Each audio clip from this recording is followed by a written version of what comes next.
The Group of Frogs, a motivational tale. Once upon a time in a peaceful forest, there was a vibrant frog community that lived near a tall, mysterious tower.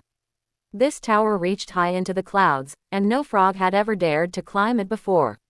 One day, an announcement was made in the frog village. A grand race will be held tomorrow.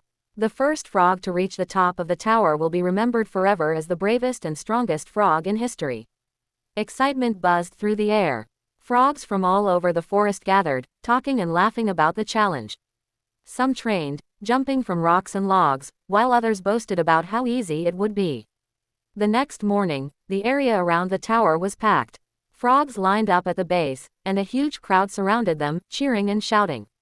The race began with a loud ribbit. At first, all the frogs jumped high and strong.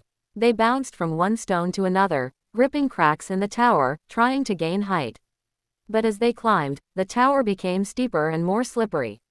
The wind howled around them. The higher they went, the more dangerous it became. The crowd started yelling, "It's too high. They'll fall. No frog can do this. It's impossible." Hearing this, some of the frogs started to hesitate. Their legs trembled. One by one, many gave up, sliding back down to the ground. Some were scared, others were tired, and almost all of them were discouraged by what they heard. Except for one little frog. He was smaller than most, quiet, and didn't seem particularly strong. But he kept climbing. Slowly, carefully, he made his way up the tower, step by step. The crowd shouted louder. "He should stop before he gets hurt. Why is he still going?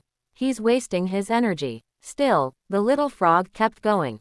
Higher and higher, through the clouds, past the wind, past the fear. Hours passed, and finally, to everyone's shock, the little frog reached the very top of the tower.